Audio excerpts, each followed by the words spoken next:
The Joe Rogan Experience. Or near Dude, Prague. the He's a good kid. conversation that I had yesterday with Francis Ngannou about escaping Cameroon, making his way to Morocco, and being arrested 7 times trying to escape Morocco and go to Spain. Oh, because that little piece of land that's technically Europe in the north of Spain, yeah. Dude. North of Africa. They would take them after they arrest them, they would hold them, and then they would bring them to the fucking Sahara Desert and drop them off.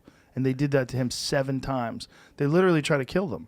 They try to drop them off in the desert, no food, no water, no nothing, no clothes. They did it in the winter. They did it in the summer. In the winter, it's horrific because the temperature drops to an insane level, and they have no transportation. They have nowhere to go. Jesus. And these Africans are doing this on a daily basis, making this journey from whatever country they're in Africa to try to make it to Europe. And he did it over the course of 14 months. And he outlined this 14-month journey of homelessness, living in the forest. Dude, it was fucking crazy. Crazy. Do you know about Eritrea, which is southern Ethiopia? So the only reason that came across my desk is there was an article, and it said this is the only country where journalists are less free than in North Korea. I'm like, whoa, I'm getting the silver now? And what they did is they took the journalists, put them in steel cages, and left them in the desert. Bye. And it's no one knows about this place. What's amazing about Eritrea is they took the journalists and put them in steel cages and just left them in the desert to die. But the capital of Eritrea, when Mussolini took over Ethiopia, it's a perfectly preserved Italian city. So there's this like Fiat factory that they converted into like a museum. So when you're in the capital, Asmara, you're like in the Riviera or whatever, some European city. And as soon as you step out, it's hell on earth. Holy shit. So North Korea overtook them, took back the lead of worst country for journalists. But it's a fascinating country that no one knows about, and the oppression there is absolutely insane. How many journalists have they killed? I have no idea. This wasn't recently. This was a while ago. And it's the only country, I think, with no foreign journalists in it. Ooh. Like, the thing that drives me crazy, and I know you agree, is that there's so many people who like read the New York Times or the New Yorker and they think they know everything about the world because they just read the same publication everybody else does, where there's so many places that are so barbaric, like Turkmenistan, whatever, that it doesn't cross your desk, so you don't even think it exists or it matters. It's like, well, I'm sure I would have heard of it. It's like, no. It just isn't sexy enough for someone to cover. And these people are basically resigned to having a nightmare existence. Not that necessarily we could do anything at an individual level. And it's just horrible. Yeah, there's a lot of them. And it's the unfortunate thing is there's too many to really follow. Yeah. If you spent your day-to-day waking hours paying attention to all the atrocities that are being committed in the world, you would never have time for anything else because they're constant.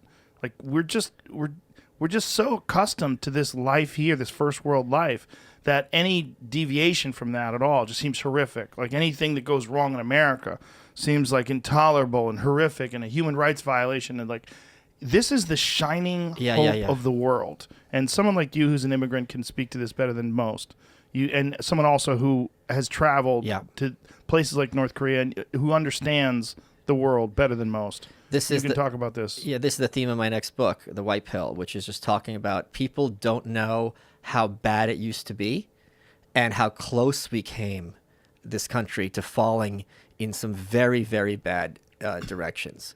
And because it's the kind of thing where if you don't talk about it, you forget just what the past was. People in this country have no idea about Stalin. I'm writing a lot about him, or the Berlin Wall, the things that they did. It's just, and you hear these, like I'm writing right now, there was this part, what Stalin would do is like he'd kill parents, right? Because they were traitors or whatever.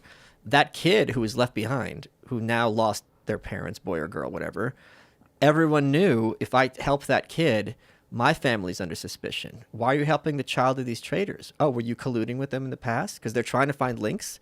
So this poor kid is now a complete social outcast. Even family friends wouldn't even look at them. Even the children that they were friends with wouldn't look at them. And they'd fallen away in history. There's so many cases like this. And Americans don't have any idea of what that's like. We're completely oblivious. How recent that was, too. Yes. It's not even 100 years ago. Right. Not even 100 years ago, people were resorting to cannibalism with their own children. They were cannibalizing their own children because they were starving to death. Thousands and thousands of people starved to death. Like, they don't even know an accurate number of how many people starved to death under Stalin. Margot Honecker, who died, I think, in 2016. She was the head of education East Germany.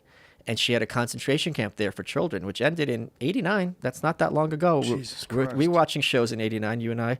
And what they would do is they would institutionalize these kids to make them into good communists. So no singing, no humming, and it would be the kind of thing where, like, there was this one survivor. She was suicidal because her stepdad kept raping her.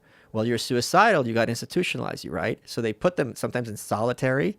And the thing is, the people who were guardians in this place, they would sexually assault the kids with impunity and take them home.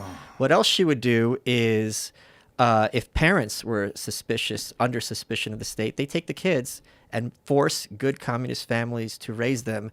They would take newborns, and you would never see your kids again. And your kids were discouraged from trying to seek you. It's the levels of depravity that would happen in these countries, we are so oblivious to in America. And it's like, all right, if I have to be the one to kind of talk about this, we should treasure. People take so much for granted here. They don't know how bad it can get. Catch new episodes of the Joe Rogan Experience for free, only on Spotify. Watch back catalog JRE videos on Spotify, including clips.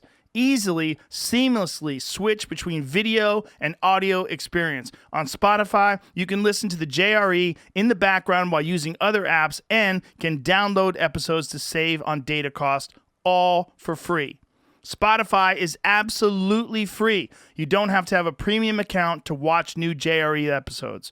You just need to search for the JRE on your Spotify app. Go to Spotify now to get this full episode of the Joe Rogan Experience.